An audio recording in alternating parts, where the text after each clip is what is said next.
c'est des échanges de tirs parce que les rebelles voulaient carrément prendre le pouvoir, entre guillemets, dans de la souffrance. On voyait des gens par terre, les gens mourir.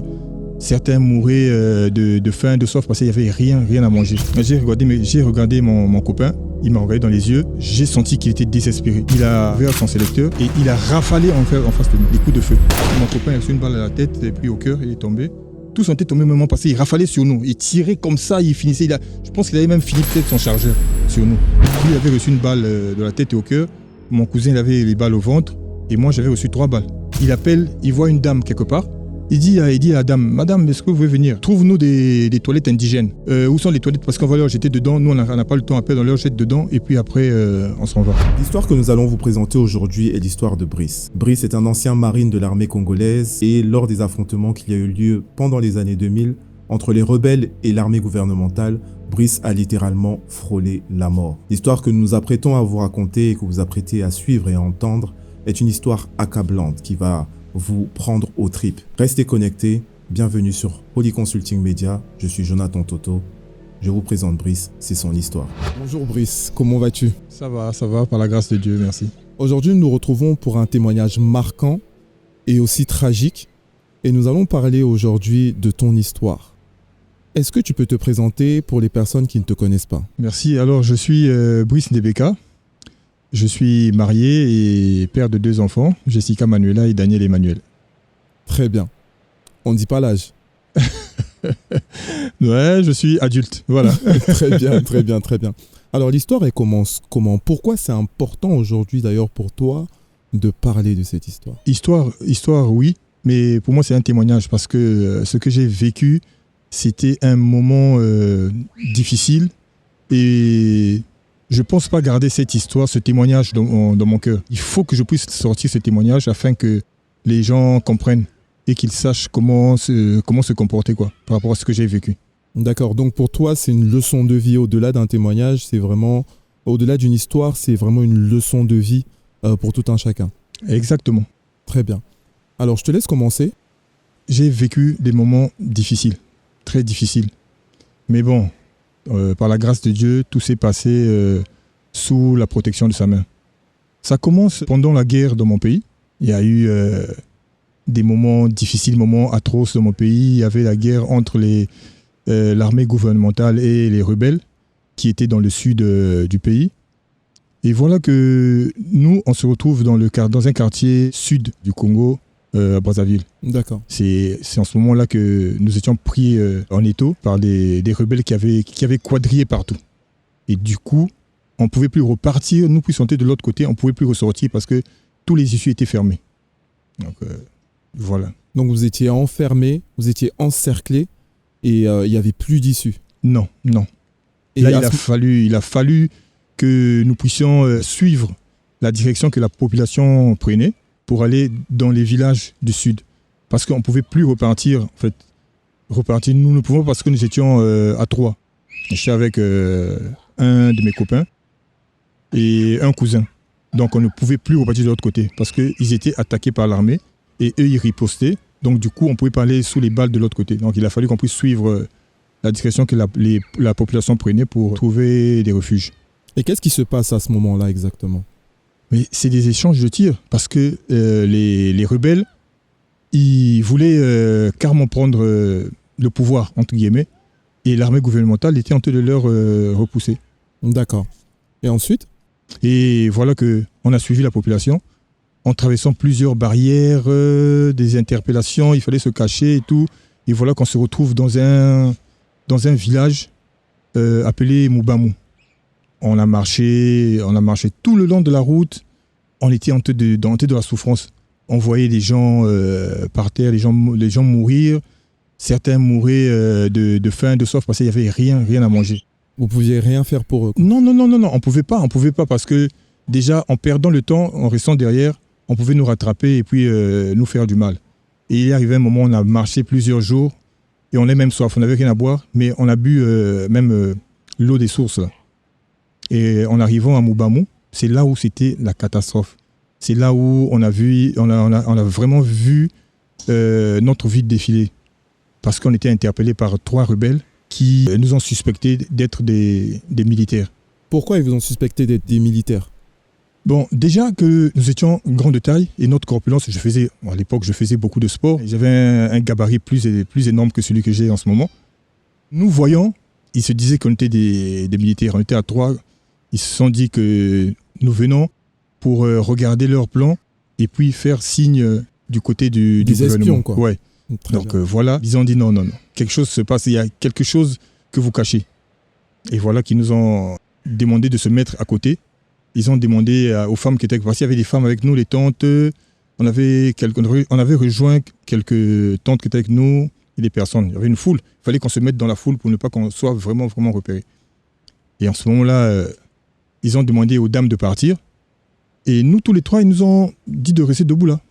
Waouh! Et là, votre vie défile littéralement, quoi. Et là, on se dit, mon copain et mon cousin, on se dit, mais là, on est coincé.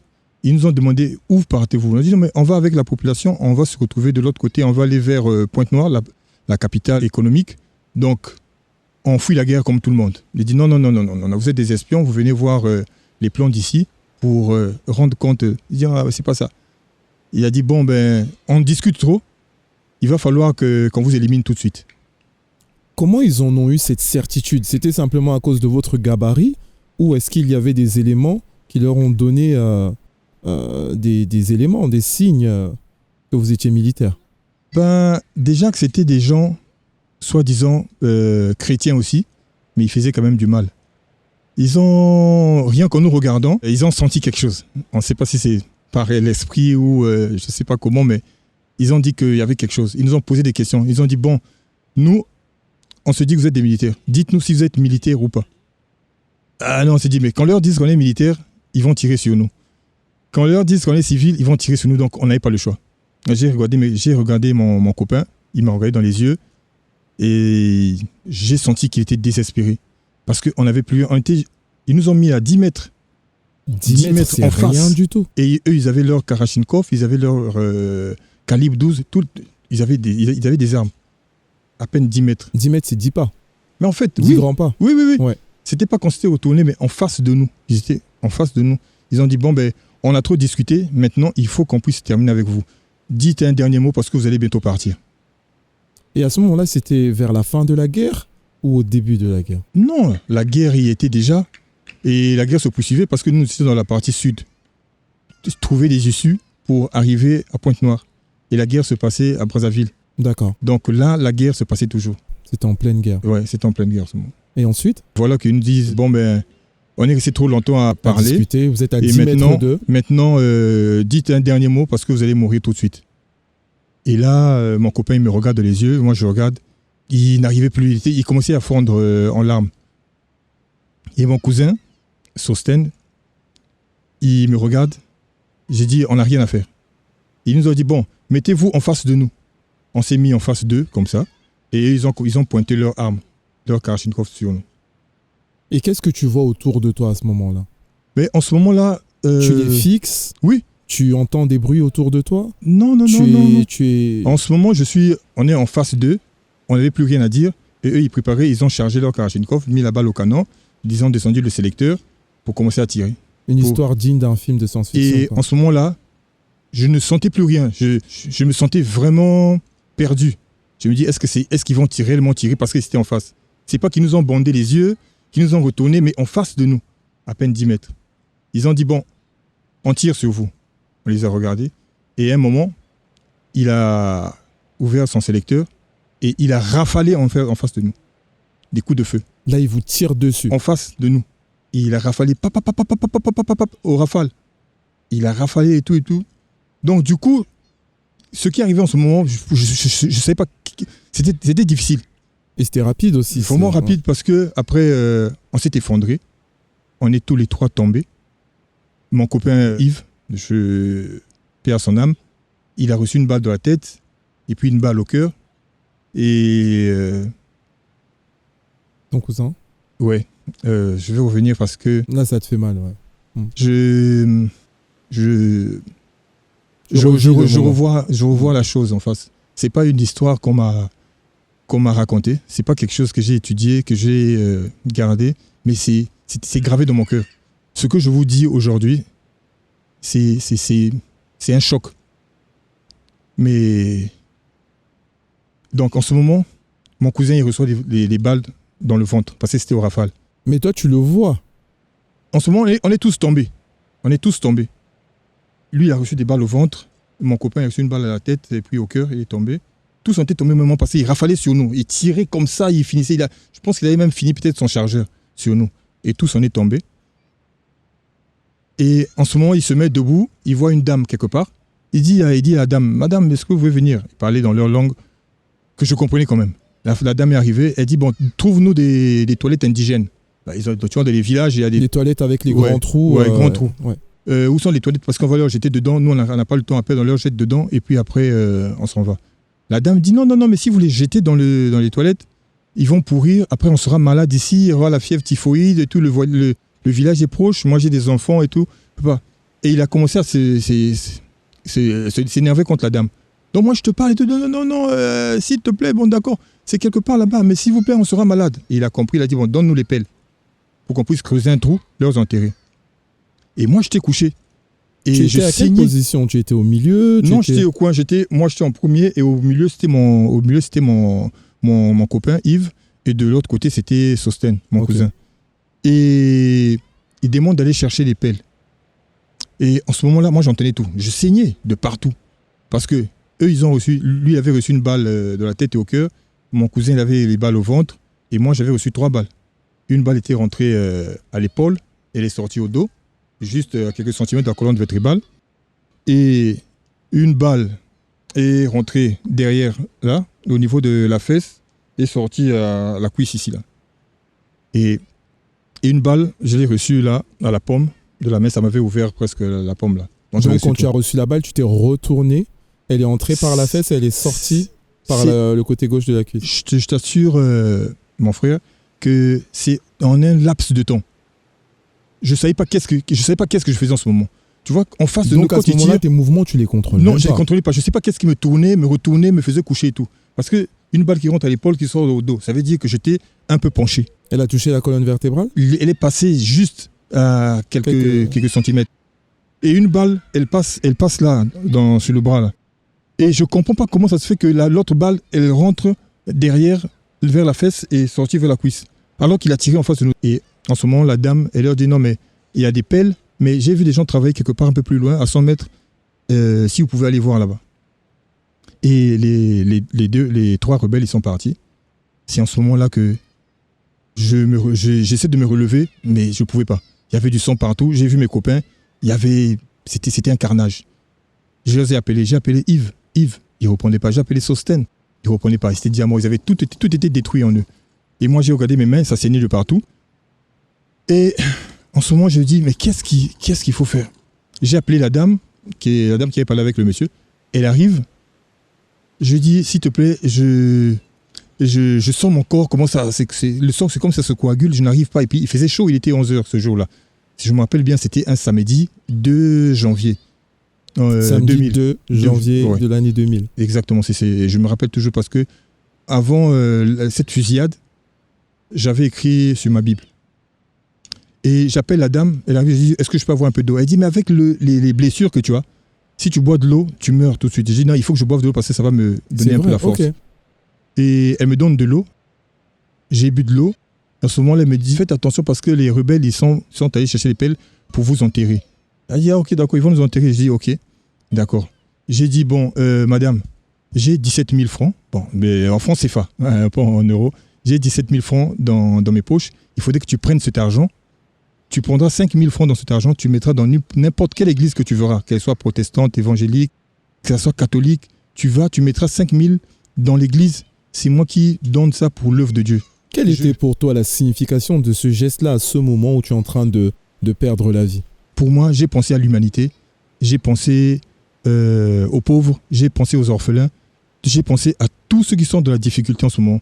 Et je me suis dit, pourquoi je vais être enterré avec de l'argent alors qu'il y en a des gens qui en cherchent? J'ai dit, je pouvais pas. C'est vrai qu'on ne meurt pas dans la bonté, on meurt pas bien, mais je me suis dit, je ne peux pas être enterré, mais avec de l'argent. Là où je vais, ça ne me servirait à rien. J'ai dit à la dame, prends cet argent, tu prendras 5 000 francs, tu mettras dans l'église, et le reste, tu t'achèteras du pain, du manioc, tu mangeras tes enfants, parce que la guerre, certainement, viendra vers ici. Donc, elle a dit, non, je ne peux pas prendre l'argent de quelqu'un qui est mort. J'ai dit, mais je ne suis pas mort, vu que je te parle. Je ne suis pas encore mort, mais ça ne fait pas bien que je prenne l'argent, moi, je n'ai pas. J'ai dit, tu prends ça, parce que moi, on va m'enterrer bientôt, ils sont allés chercher les pelles, on doit m'enterrer, donc prends cet argent. Et elle a pris de l'argent, après, elle m'a dit, attention, parce que je leur vois, apparemment, ils sont en train de venir. En ce moment-là, qu'est-ce que je fais? Je sors mon Nouveau Testament, j'avais toujours, partout où je partais, même dans les missions, partout, j'avais toujours un Nouveau Testament, ma des petites Bibles qu'on avait qu'on donnait à l'église parce à que l'époque. Parce que cette petite Bible que j'avais, elle était dans la poche arrière, c'est celle-là. C'est cette Bible que j'avais. Elle est même percée par la balle, parce que la balle qui est rentrée par la cuisse, elle a traversé ma Bible. Là, elle est passée par là, elle a traversé ma Bible. Ça, c'est vraiment digne d'un film. Et a traversé ma cuisse. La dame, elle me dit, attention, les gars, ils arrivent. Elle a pris l'argent. Attention, les gars, ils arrivent. Et qu'est-ce que je fais? Je sors ma Bible, je la tiens par la main, couchée comme ça, là. Je tiens par la main. Je dis, Seigneur, je reconnais avoir fait des fautes. Mais le travail que j'ai eu à faire, c'est toi qui m'as donné. Je l'ai fait avec loyauté. Je n'ai pas violé, je n'ai pas volé, je n'ai pas fait ce qu'il ne fallait pas faire. Tu n'as pas violé, tu n'as pas volé, et tu n'as pas fait de mauvaises choses. Non, je ne l'ai pas fait. Et maintenant, tu sais ce qui est en train de m'arriver. J'ai dit, Seigneur, le sang qui est en train de couler sur ma main là, c'est le même sang que tu as fait couler sur le mont Golgotha. En ce moment, je suis dans la difficulté. Mais je crois à toi, je crois en toi. Et je sais que si tu agis tout de suite, quelque chose va se passer de bien. J'ai dit, bon, Seigneur, 5 minutes après, si je ne meurs pas, je ne mourrai pas.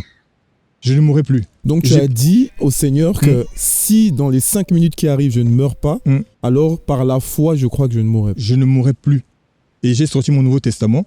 Après la prière... Tu as fait une alliance de sang avec le Seigneur. J'ai, après la prière adressée au Seigneur Jésus, j'ai pris mon Nouveau Testament. Là, dès que j'ai ouvert, je suis tombé sur le psaume 91. Le psaume 91, sur le verset 7 à 8, là où on dit que 1000 tombent à ton côté, que 10 000 tombent à ta droite, tu ne seras pas atteint, tu verras seulement la rétribution des méchants.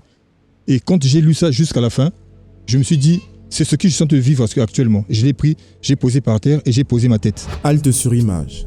Avant de vous présenter cette deuxième partie, j'aimerais vous dire que pendant ce tournage, nous avons tout simplement vécu d'énormes oppositions. Il y a eu des blocages, des perturbations, des personnes qui sont venues sur notre lieu de tournage, nous obligeant ainsi à changer de lieu pour continuer l'interview dans les meilleures conditions. Toutefois, toute chose a concouru à notre bien. Alors restez bien branchés et ne soyez pas troublés par le changement de lieu. Alors là, on arrive au moment marquant, au moment fatidique où tu as prié et ensuite tu as pris la Bible, un peu comme Jacob, rempli de problèmes, tu la déposes en dessous de ta tête. Qu'est-ce qui se passe à ce moment-là? Déjà, après avoir fait ma prière et avoir lu mon psaume 91, du verset 7 à 8, et je me sentais en sécurité. Je me suis dit que ce qui se passe en ce moment, Dieu est avec moi et que rien ne peut se faire en plus. Tout ce qui va se passer, ça sera nul et sans effet parce que je vivrai. Et je prends ma Bible, je la pose par terre, je pose ma tête dessus et la dame me fait signe en disant mais attention, ils arrivent. Ils arrivent et tout ça fait, je ne sais pas qu'est-ce que tu vas faire, tu vas fouiller. Mais déjà, je ne peux pas fouiller parce que j'ai reçu une balle au pied, je ne peux pas. Tu as reçu combien de balles? Tu disais 3 balles. En fait, j'ai reçu 3 balles. Ce que j'ai vécu, c'est vraiment la vie de Jésus. Parce que j'ai reçu 3 balles dans mon corps. Une balle est passée sur la paume, une balle à l'épaule, est sortie au dos, et une balle est rentrée au fesses, est sortie à la cuisse gauche. Ouais. Et en ce moment, nous sommes aussi 3 à être fusillés. Nous étions 3. Comme Jésus. Exactement. Et Jésus sur la croix, sur le mont Golgotha, ils étaient à 3. Donc, j'étais à 3, j'ai reçu 3 balles, et Jésus à la croix, ils étaient à 3. Donc, j'ai posé ma tête dessus, et il est arrivé. Il dit, non, mais j'ai comme l'impression que ces personnes ne sont pas bien, moi, il faut qu'on tire dessus. L'autre dit, non, viens, on va creuser, on les enterre, et puis on part d'ici, parce qu'il faut qu'on aille vite. Il dit, non, allez-y. Pendant que les autres sont en train de creuser pour nous enterrer, il vient à côté de moi, il se met à côté de moi, j'ouvre les yeux légèrement pour voir, parce que je sentais que je vivais, je respirais. J'ai fait semblant d'ouvrir les yeux, j'ai regardé, il était debout à côté de moi, et il a chargé son arme encore. Waouh. Il s'est mis un moment, il s'est mis devant, et il m'a sauté, il est parti chez mon copain, Yves. Et il lui a tiré une balle. Paf! My God. Et il dit à ses copains, bien ouais, lui, je l'ai tiré. Il est bien mort, il n'a pas bougé. Et il va chez Sosten, mon cousin. Pourtant, c'est toi le plus proche. Oui, mais il me saute, il va. Je ne sais pas qu'est-ce qui se passait en ce moment-là. Il va chez mon cousin, il lui tire aussi une balle. Paf! Il dit, ah oui, tiens, il est bien mort. Et il revient sur moi. Et moi, avec ma bille posée par terre, la tête dessus, il pose sa Kalachnikov sur la tête. Et moi, je sens qu'il est à côté de moi. Je me dis, là, c'est pas sûr que ça rate parce qu'il est trop proche de moi. Mais en écoutant la voix du Seigneur qui me dit, mais tout ce que tu as demandé, j'ai accompli en ce moment-là. Mais pourquoi j'ai encore peur? J'ai dit, bon, il n'y aura plus rien. Attends, là, tu n'as pas douté. Tu as douté au bout d'un moment, mais tu as été pris d'un regain de foi. Ouais, un moment, l'esprit de la chair est revenu parce que j'avais tout perdu. Et en ce moment, il essaie de tirer. Il pose le Kalachnikov, il essaie de tirer, paf, ça cale, ça fait quelque ça cale. Ça s'enraye. Ouais. Il dit, mais pourquoi chez eux ça marchait, pourquoi celui ça marche pas? L'autre dit, mais laisse tomber tout. Non, je comprends pas pourquoi chez les autres ça marchait et moi j'entends tout. Et il dit, pourquoi chez les autres ça marchait et que chez lui ça marche pas? Il a dit, bon, après, de toute façon, il est allé se mettre dans un coin, il commençait à nettoyer son âme. Pendant qu'il nettoyait son âme, les autres, ils étaient en train de creuser pour un trou pour nous enterrer. Et en ce moment-là, ils sont venus nous chercher. Ils m'ont pris par les pieds et mes deux copains, mon copain et mon cousin. Ils nous ont emmenés au lieu du trou et ils ont commencé à nous enterrer. Ils ont appelé d'autres personnes quelque part. Venez nous aider à enterrer. Tout. Il y avait d'autres personnes quelque part. Je crois qu'il y avait 2, 3 garçons peut-être. Ils ont appelé et ils ont commencé à enterrer. Ils ont enterré. Et tous les trois, j'étais coincé. Il y a moi et mes copains, on était coincés comme ça. J'étais vraiment coincé avec eux dans un petit trou. On était coincés. Ils ont fait ça là, rapidement, ils ont creusé. Et en ce moment, celui qui avait tiré, il a fini de réparer son âme. Il est arrivé. Et qu'est-ce qu'il fait devant le trou? Il fait une prière. Et moi, j'entendais tout. Il fait une prière en disant, Seigneur, merci parce que tu as permis qu'on puisse tuer ces assaillants-là et donne-nous la force de voir ceux qui viendront derrière. On va leur tuer aussi. Attends, toi, tu pries? Oui. Et eux aussi prient. Wow. Mais moi, ma prière était tellement forte que tout ce qu'ils ont pu faire après ne pouvait plus marcher. Et voilà qu'ils nous ont enterrés. Ils ont mis le sable. Ils ont fermé. Et toi, tu étais dans le trou? Dans le trou avec mes copains. Mon cousin et mon copain. Dans le même trou. Tous les trois dans le même trou, on nous a fermés. Et ils sont partis. Ce qui est bien, c'est que la dame auquel j'avais remis de l'argent et qui m'avait donné de l'eau avait vu là où on nous avait enterrés. Et quand ils nous ont enterrés, ils sont allés dans un autre village quelque part. Ils ont voulu faire la pagaille là-bas. Ils ont tiré encore sur d'autres personnes. Mais malheureusement, celui qui avait tiré sur nous, on l'a tué aussi.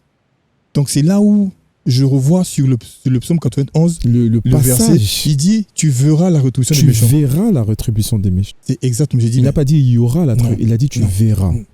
De tes yeux seulement, tu verras la rétribution des méchants. Et moi, dans le trou, en ce moment-là, ils sont partis. Donc il était au moins 11 heures. Ils sont partis faire la pagaille là-bas, on l'a tiré sur lui, on a tapé des coups de bois, des pierres et tout, on l'a lapidé et on l'a enterré.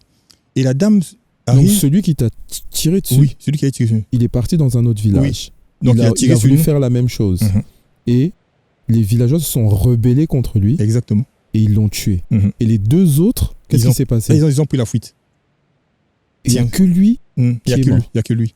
Parce que c'était lui qui était le premier à tirer sur nous. Et la dame, qu'est-ce qu'elle fait? Elle arrive dans ce village pour demander, mais qu'est-ce qui se passe? Non, mais il y a quelqu'un qui tire, tout le monde ici. Voilà ce qui se passe. Il dit, mais oui, mais le monsieur, il a tiré sur 3 personnes dans le village à côté à Moubamou. Mais là, on les a enterrés. Il était 11h. Bon, là, il doit être 12h, 13h. Il me faut quelques garçons pour repartir à l'endroit, pour leur déterrer. Comme ça, on mettra Brice, on le mettra dans un trou et les deux autres, chacun dans un trou. Comme ça, plus tard, si et seulement si les parents pouvaient revenir, on saura que Brice a été enterré ici et les autres ont été enterrés là. Ça, on te le raconte après ou c'est ce que tu entends? Ça, c'est après. Parce que pendant que ça se passe là, je suis dans le trou, moi. Avec mes copains. Tout à fait. Avec les deux cadavres, puisque eux, ils sont morts. Oui, donc je suis dans le trou avec les deux cadavres. Pendant qu'eux, ils sont en train de trouver une solution pour venir nous déterrer, moi, je suis dans le trou. Donc ça, c'est ce qu'on t'a raconté après de ce qui s'est passé. Oui. Et quand ils quittent le village pour venir là où nous étions enterrés, ils déterrent et là, ils me voient vivant, ils ont les yeux ouverts. Et certains disent, oh, mais comment ça se fait? Il est encore vivant. Mais depuis qu'on les a enterrés, il est encore vivant. Il est vivant. Combien de temps après, à peu près? Oh, il était 11h et puis je crois que ça pouvait être 13h, quelque chose comme ça. On est venu nous déterrer. Donc tout ce temps, j'étais 13 dans heures le ou trou. 14 heures? Parce que les 3 à chaque Oui, fois. ça revient. Donc du coup, c'est là et tout, il me voit les yeux ouverts. Mais il est vivant, mais il faut l'aider, tout. C'est là, ils enlèvent le sable, la terre et tout. Et ils me sortent, ils me mettent sur un genre de civière. Ils m'ont mené quelque part dans une infirmerie délabrée, quelque part dans une forêt. C'est là où j'ai été sauvé par les gens du village et tout. Donc, une fois que cet événement marquant passe, waouh, j'ai du mal à continuer l'interview parce que j'en tremble dans ma chair et dans mes tripes. Qu'un homme ait pu vivre ça. Ouf. Là, déjà, dans le trou, même avant qu'on nous enterre, le temps qu'ils sont en train de faire là-bas, et moi dans le trou, j'étais coincé, mais je me sentais bien. C'est comme si je respirais, je me sentais bien, mais dans le trou. Et en ce moment-là, j'ai eu la vision de deux petites filles qui étaient venues devant la tombe. Donc j'étais là, je vois deux petites filles venir en riant, en disant que non, mais lui n'est pas mort, eux ils sont morts, mais lui il n'est pas mort. Ça c'est un rêve ou... C'est pas un rêve, c'est pendant que j'étais dans le trou que j'ai vu la présence de ces deux filles qui étaient au-dessus. Donc certains appelleront ça une vision du coup. Ouais, j'y pense. Je sais pas d'où ils sortaient ces petites filles, je les ai plus jamais revues, ni dans un rêve, ni quoi que ce soit. Mais ce jour-là, j'ai vu deux petites filles en me disant que non, lui était pas mort. Qui viennent se placer au-dessus du tombeau. Ouais. Et quand ils sont partis, c'est là où on est venu nous déterrer. Et on m'a mené dans la forêt et tout. J'ai été soigné, toutes ces blessures ont été soignées dans la forêt. Combien de temps tu passes dans cette forêt? 1 année. Dans la forêt? J'ai passé 1 année dans la forêt. On se débrouillait, on mangeait ce qu'on trouvait dans la forêt. Parce qu'après, j'ai retrouvé quelques parents. Ils faisaient la chasse pour moi parce que moi, je marchais avec une canne parce que j'avais encore des blessures. Tout a été soigné dans la forêt. Il n'y a pas eu d'anesthésie, il n'y a pas eu de perfusion, il n'y a pas eu de... Donc, c'est que de l'aide des gens. Chacun venait avec un peu de médicaments, un peu de mercurochrome, un peu d'alcool et tout. C'est comme ça que j'ai été soigné. Il n'y a pas eu d'opération. Et la grâce que j'ai, c'est parce que toutes les balles ont traversé. Aucune balle n'était restée à l'intérieur. Aucune balle n'est restée dans le corps. Et voilà que dans la difficulté, dans la forêt, il y en a un monsieur qui n'en pouvait plus. Il s'est dit que je ne peux plus continuer à vivre là, il faut que je marche. Je ne sais pas si je vais arriver vivant à Pointe-Noire. Donc au bout d'une année, oui. Ils ont voulu vraiment que tu ailles recevoir des vrais soins et que tu ne sois plus aussi si pesant pour leur communauté, c'est ça? Non, parce que je ne pouvais pas sortir. Il y avait toujours quelques rebelles partout, on ne pouvait pas sortir. Okay. Mais lui, il a pris le risque, ce monsieur-là, il a pris le risque d'aller, parce qu'il avait déjà perdu ses 2 enfants, d'aller jusqu'à Pointe-Noire pour sortir de cette difficulté, quoi. Et ce jour, en partant, on a dit, tu vas partir à Pointe-Noire. Moi, j'ai mes parents à Pointe-Noire. Pointe-Noire, tout le monde savait que j'étais déjà mort. Mes parents savaient que tout le monde, parce que j'ai passé 1 année, pas d'informations, ils savaient qu'on était parti. Mais... Que toi et ton cousin, c'était fini. Oui, tout le monde savait. Vous avez péri dans la guerre. Et voilà que lui, il part à Pointe-Noire. On lui dit, vas-y, si tu arrives à Pointe-Noire vivant, en ce moment, tu verras à l'hôpital militaire, tu verras mon père, et voilà, monsieur le docteur Intel, monsieur le docteur DBK et tout. Dis-lui que finalement, je suis vivant, mais je suis loin de la forêt, tout ça. Donc, c'est lui qui avait rapporté la nouvelle à Pointe-Noire. Ok. Waouh! C'est la fin de ce témoignage.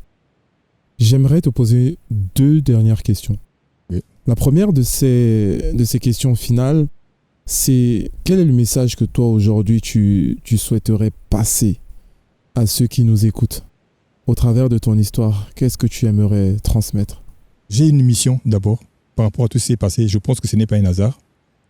J'ai une mission parce que il a fallu que je puisse faire ce témoignage, parler aux gens qui puissent connaître la grandeur de Dieu et savoir la réalité de la vie, de ne pas faire du mal aux gens.